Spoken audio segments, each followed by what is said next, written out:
Un sistema es un conjunto de elementos lógicamente interrelacionados por algún principio o ley. Un subsistema será cualquier subconjunto de este conjunto. Un sistema o subsistema bajo estudio puede ser muy complicado, pero podemos mirarlo como una caja negra, esto es, como una unidad de composición interna desconocida que realiza una cierta operación. La composición y los límites de un sistema y los subsistemas en los que es dividido son establecidos de una manera totalmente arbitraria, siendo la única limitación la lógica e imaginación de la persona que los define. En otras palabras, un sistema es siempre una estructura teórica que puede o no ser el reflejo de alguna realidad física. Un ejemplo en el área de la astronomía. Uno puede definir el universo entero como un sistema y arbitrariamente definir las galaxias o las estrellas como subsistemas. Se puede definir un sistema solar compuesto solo del Sol y los planetas como subsistemas. El no considerar los asteroides, cometas y satélites tendría una justificación lógica sobre una base cuantitativa tendiente a simplificar los cálculos. Por el contrario, pensamos que podría ser ilógico definir un sistema compuesto por todos los planetas excepto Júpiter, pero tal vez alguien encuentre una justificación para ello. Por ejemplo, los antiguos astrónomos, estudiando los movimientos de los planetas en las constelaciones, definieron de hecho un sistema compuesto por las estrellas visibles y todos los planetas de nuestro sistema planetario excepto la Tierra, lo cual es más bien una combinación extraña. En biología podemos definir una comunidad ecológica como un sistema y los organismos dentro de ella como subsistemas, o un simple organismo como un sistema y un órgano o un grupo de órganos como subsistemas. Generalmente hablamos del sistema respiratorio, pero se puede considerar un sistema cardiorrespiratorio o un sistema cardiorrespiratorio renal, o un sistema visceral entero con la adición del tubo gastrointestinal a los tres mencionados. Sin embargo, por razones didácticas, es conveniente tener un acuerdo general sobre los sistemas de órganos que componen el cuerpo. Otro aspecto a considerar es que al lado de la descripción de los sistemas reales, uno puede definir sistemas virtuales. Por ejemplo, un inventor puede describir un sistema en su imaginación, no existente en el momento, pero que podría, en principio, llegar a ser una realidad física. El extremo de esta tendencia es el caso de unas matemáticas puras que donde se pueden crear sistemas operando con gran lógica, pero que no tiene relación con ninguna realidad actual posible. Tan arbitraria como la descripción del sistema es la fragmentación en subsistemas. Cada subsistema puede ser muy complejo y también ser subdividido en subsistemas adicionales. Todo esto dependerá del conocimiento disponible y el propósito del estudio. ¿Cuáles son las relaciones entre un sistema y lo que hay alrededor? Un sistema puede estar aislado de su medio ambiente, en cuyo caso es llamado termodinámicamente aislado.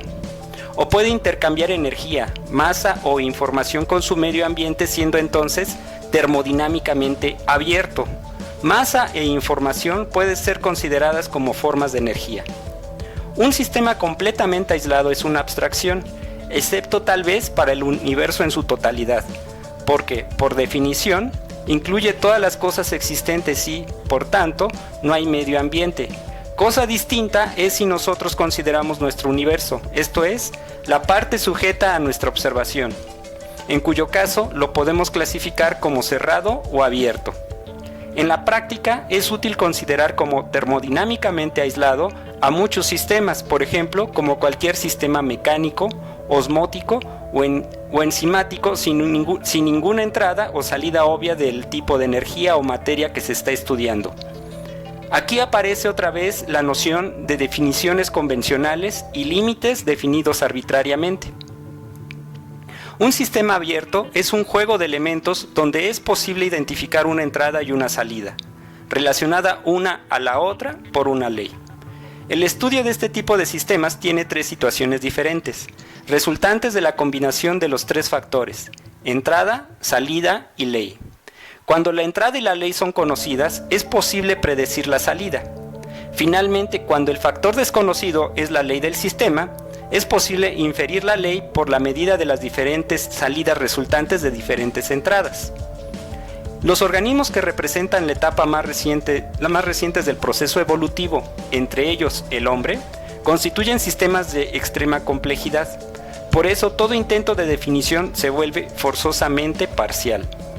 Lo que haremos entonces será tratar de redefinir a este complejo sistema hombre mediante un modelo termodinámico que nos permita abordar su estudio de una manera un poco más sencilla. Esta definición del hombre como sistema termodinámico está basada en la experimentación. El sistema hombre o cuerpo humano es un sistema capaz de transformar una forma de energía en otra. Como ejemplo, puede pensarse en la cantidad de calorías que se gasta al hacer ejercicio físico. Dichas calorías, que en parte se transforman en trabajo mecánico y parte se liberan en forma de calor, estuvieron en algún momento almacenadas como energía química en los alimentos consumidos por el hombre.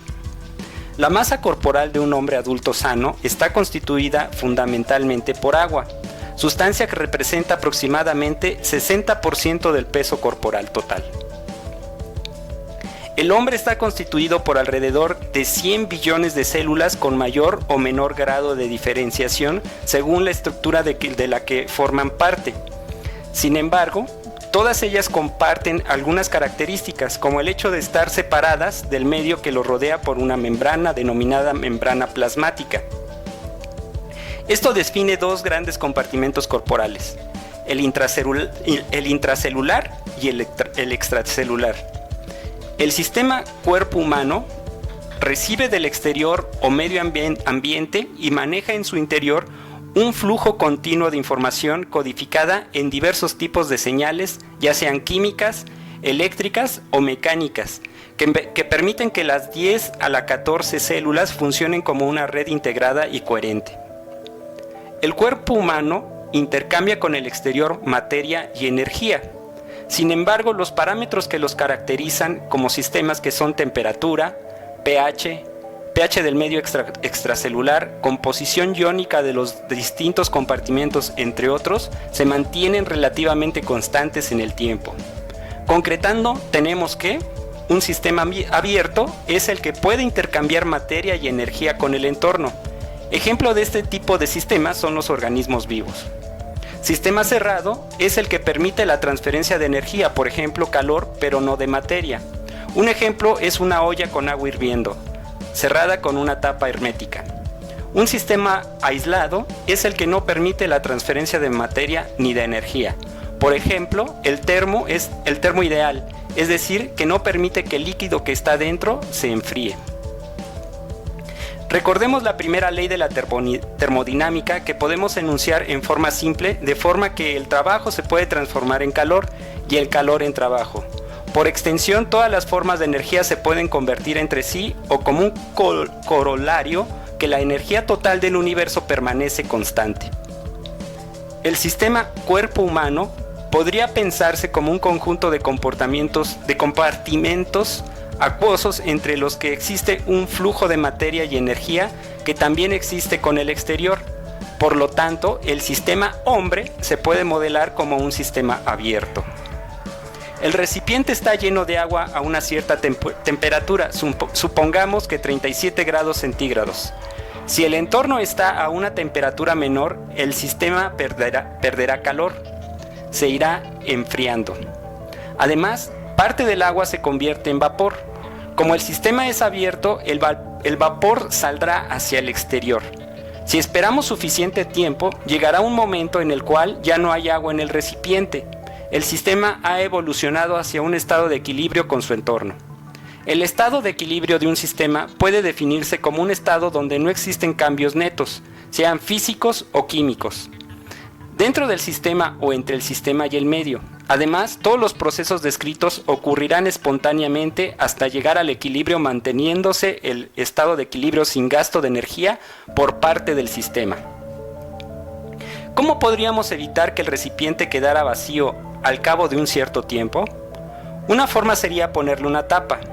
No se perderá materia, porque el vapor no puede salir al exterior, pero seguirá perdiéndose energía en forma de calor y, aunque más lentamente que en el otro caso, se hará igual a la temperatura exterior. Para que el sistema se mantenga constante, la masa y la temperatura, además de una tapa, deberíamos rodearlo de una cobertura térmica aislante y entonces no perdería calor, pero así dejará de ser un sistema abierto para convertirse en un sistema aislado. Otra forma sería ubicar al sistema sobre un calefactor, exactamente regulado para mantener la temperatura a 37 grados centígrados. Y de esta manera, si pierde calor, lo recuperará y al colocarle unas válvulas o llaves, las cuales llenan o vacían las cuales regulan y mantienen constante el volumen de agua, evitando tanto un excesivo vaciado o llenado del mismo, la materia que llena el recipiente no será la misma a lo largo del tiempo. Se irá renovando, aunque manteniendo constantes todas sus propiedades, inclusive la cantidad. Tenemos ahora un sistema abierto y en estado estacionario, pero se hizo algo adicional para mantenerlo así: un gasto de energía, ya sea un gasto que podríamos llamar directo para mantener la temperatura y el volumen, y otro indirecto para regular los parámetros anteriores en los valores iniciales. En conclusión, un sistema abierto puede mantenerse en estado estacionario solo si hay gasto de energía. El sistema abierto hombre mantiene cierta constancia en una gran cantidad de parámetros que lo definen, por ejemplo, temperatura corporal, pH sanguíneo, concentración de iones extracelulares, etc., sin llegar al estado de equilibrio.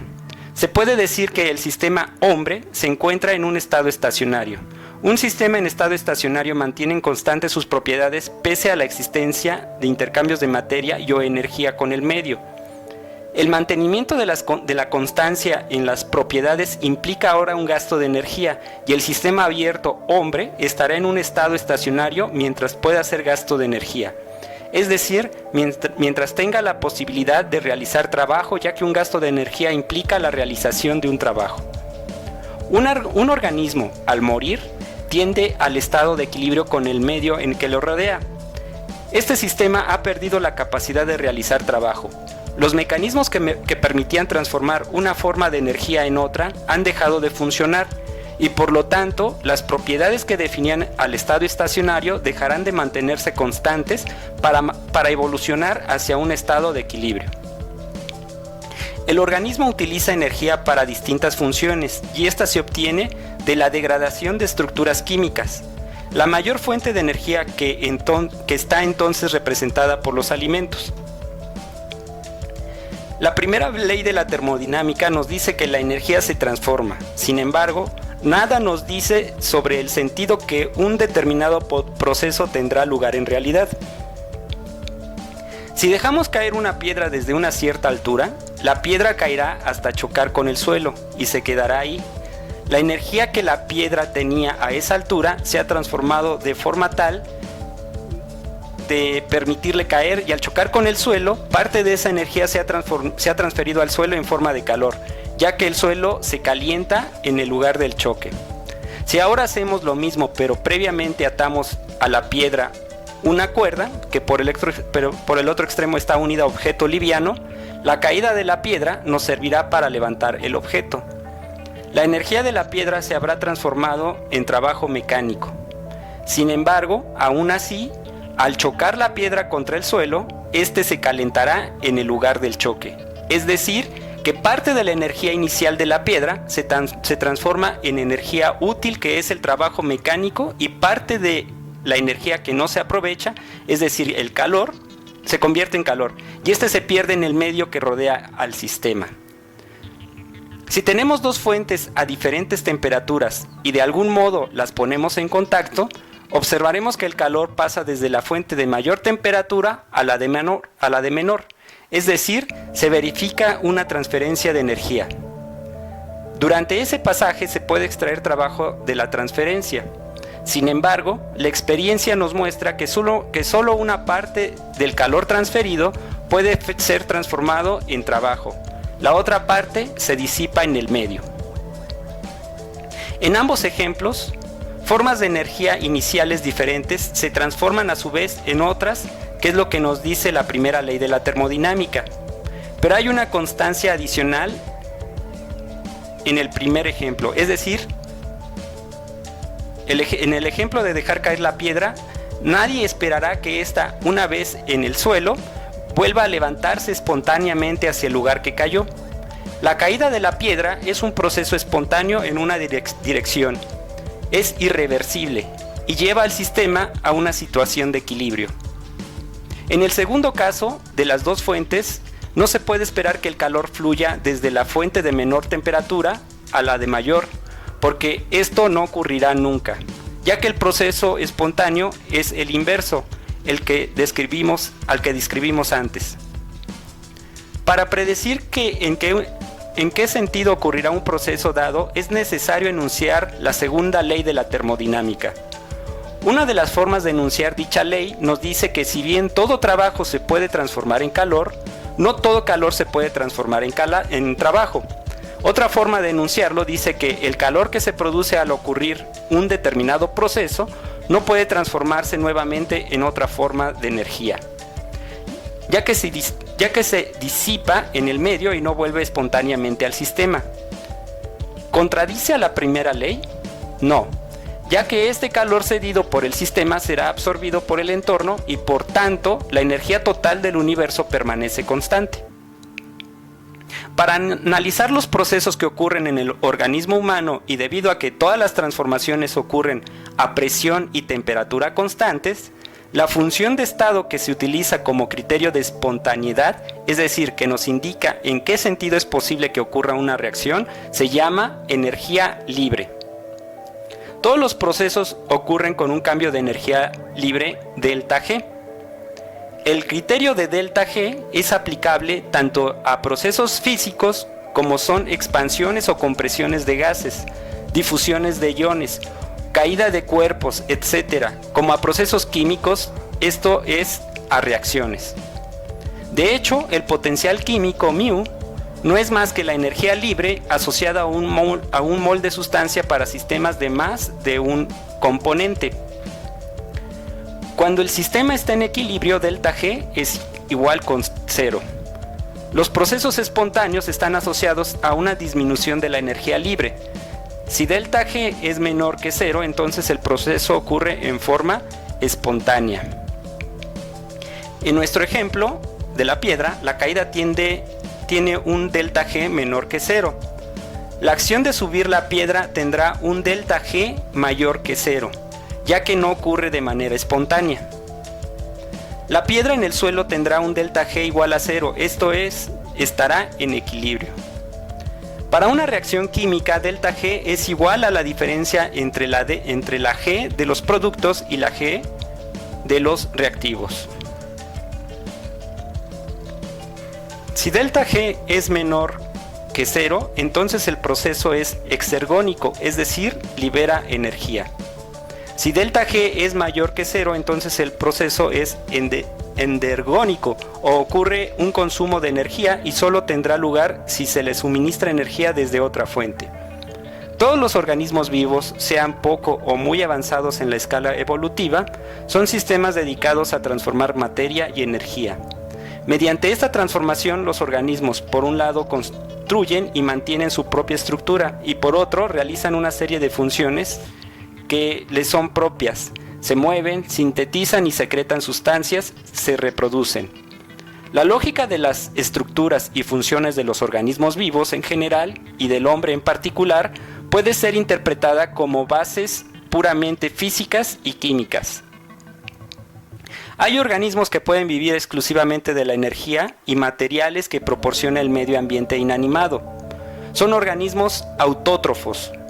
Ejemplos de estos son los vegetales, que obtienen el carbono para sus macromoléculas directamente del dióxido de carbono del aire y la energía directamente del sol, transformándola en energía química utilizable mediante procesos de fotosíntesis.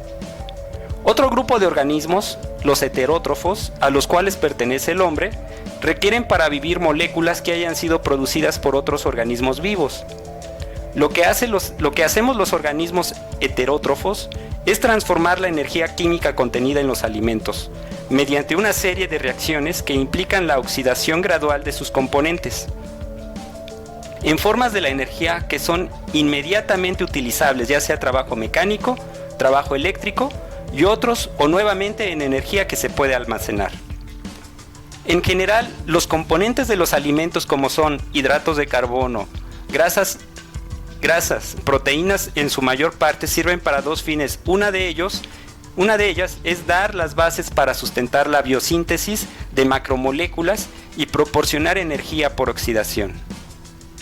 Gran parte de las reacciones que ocurren en estos procesos son espontáneas, es decir, tienen un delta G menor que cero.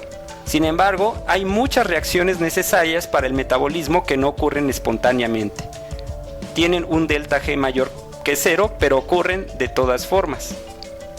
¿Es entonces el sistema hombre un sistema que viola las leyes de la termodinámica? La respuesta es no, y veremos a continuación el por qué. Tomemos el ejemplo de la glucólisis, que es la oxidación de la glucosa en el organismo. En la ruptura de la glucosa, una molécula de 6 átomos de carbono a 2 moléculas de ácido pirúvico de 3 átomos de carbono cada una, se hallan involucradas 9 etapas. En algunas se consume ATP y en otras se sintetiza ATP. La primera de estas cadenas implica la reacción glucosa más fosfato inorgánico nos da glucosa 6-fosfato. Esta tiene un delta G de 13.4 kilojoules, lo cual es un valor mayor que cero. Por lo tanto, no es espontánea y se le debe de dar energía para que esta pueda ocurrir. Esta energía se suministra acoplando otras reacciones que sí sea espontánea. Es decir, que al ocurrir la liberación de energía, o lo que es lo mismo, una reacción en la que G producto es menor que G reactivo y por tanto tenga un delta G menor que cero. De hecho, la reacción anterior ocurre acoplada con la siguiente. Esto es ATP, nos da ADP más fosfato inorgánico, que tiene un valor de delta G menor que cero. El valor exacto depende del pH y los iones metálicos presentes y varía entre menos 25 y 40 kilojoules. Finalmente podemos escribir la ecuación acoplada como glucosa más ATP. Vamos a obtener glucosa 6-fosfato más ADP, que tiene un delta G menor que cero, porque el saldo de energía de las dos reacciones acopladas sigue siendo negativo. Para cada reacción de esta cadena se puede hacer un razonamiento similar al que acabamos de hacer. En algunas etapas el ATP se consume y en otras se sintetiza. Se puede además deducir que si la hidrólisis del ATP a ADP es una reacción termodinámicamente espontánea, su síntesis no lo es, y para tener lugar necesitará acoplarse a una reacción en la que se libera energía. Sin embargo, en toda esta trayectoria existe una ganancia neta de 2 moles de ATP por cada mol de glucosa que se metaboliza a ácido pirúvico. Todo lo que acabamos de explicar es un ejemplo de la forma en que un organismo heterótrofo aprovecha la energía química contenida en los alimentos que consume. No interesa a los fines calcular y conocer el balance de energía para todos y cada uno de los procesos involucrados en el metabolismo. Lo importante es comprender el concepto que lleva implícitos los ejemplos anteriores. Cómo la termodinámica y sus leyes explican la capacidad del sistema hombre de usar, transformar y almacenar la energía que hace posible la vida. El ATP es una de las moléculas almacenadoras por excelencia de la energía química en los organismos vivos. La glucólisis es una trayectoria metabólica con bajo rendimiento porque son pocas las moléculas de ATP que se producen. Si el sistema carece de oxígeno, el ácido pirúvico se oxidará a ácido láctico como producto final de la cadena y este se descargará en las células. Si el sistema tiene oxígeno, entonces se emplea para la degradación de ácido pirúvico y se oxidará a ácido láctico como producto final de la cadena, y este se descargará en las células. Si el sistema tiene oxígeno, entonces se le emplea para la degradación de ácido pirúvico a dióxido de carbono y agua, por los caminos conocidos como ciclo de Krebs y cadena respiratoria celular. En estos procesos, el número neto de moléculas de ATP sintetizadas es mucho mayor y por ende el rendimiento del proceso es mayor. El rendimiento nos habla de la eficiencia del proceso en términos de cuánta es la energía que se puede obtener de dicho proceso y que, a su vez, puede ser almacenada para ser utilizada cuando se requiera. Cuanto más irreversible es un proceso, menos eficiente resulta. Por ejemplo, la combustión de glucosa en el aire, no en el organismo, es una reacción en un solo paso, que libera gran cantidad de energía. Esto es, glucosa nos da dióxido de carbono más agua. Sin embargo, esta energía se libera en gran mayoría en forma de calor que se disipa en el medio. Este calor no puede ser almacenado para ser empleada en otro proceso. En consecuencia, la reacción es altamente irreversible, porque el calor no puede volver espontáneamente al sistema. A lo largo de millones de años de evolución, el organismo humano ha logrado transformar esta combustión en un camino de varias etapas que son trayectorias metabólicas. La sumatoria de etapas con reacciones acopladas de las que hablamos antes hace que el proceso sea menos irreversible o, lo que es lo mismo, más eficiente con mayor rendimiento. El rendimiento de un proceso, en consecuencia, estará definido por el cociente entre la energía liberada por los reactivos y la energía útil obtenida, ya sea en forma directa como trabajo mecánico o como energía química almacenada en los productos. El valor del rendimiento será siempre menor que 1 porque al no ser las reacciones metabólicas procesos totalmente reversibles, una parte sigue disipándose como calor. Dijimos antes que la primera etapa, el de pasar glucosa a 6-fosfato, tenemos glucosa más fosfato inorgánico, esto nos da glucosa 6-fosfato. Era termodinámicamente desfavorable, esto es delta G mayor que 0 y por ende no sucedía espontáneamente. Hacía falta acoplarle otra reacción. Este acoplamiento no ocurriría si no existiera la enzima glucoquinasa. Se dice que la reacción inicial es una reacción termodinámicamente regulada debido a que por sí misma no tendría lugar y se debe suministrar energía de una fuente externa que es el ATP. Este suministro está mediado por una enzima. Hay otras reacciones en las que el valor global de delta G es negativo y desde el punto de vista termodinámico ocurren espontáneamente. Sin embargo, tienen lugar en periodos demasiado largos. La termodinámica no permite predecir nada sobre el tiempo que tarda en ocurrir un proceso. En este caso, son otra vez las enzimas las responsables de acelerar enormemente la velocidad de la reacción. Son reacciones cinéticamente reguladas. Como ejemplo, podemos tomar la misma reacción de la que se habló, pero ahora acoplada como realmente ocurre. Esto es, glucosa más ATP nos da glucosa 6-fosfato más ADP. Como ya se indicó, tiene un delta G menor que 0, pero ocurrirá muy lentamente si no fuera por la glucoquinasa. Entonces, la enzima cumple en este caso dos funciones. Acopla una reacción termodinámicamente favorable a otra que no lo es, y aumenta la velocidad de la reacción global para que ocurran en tiempos compatibles con la vida.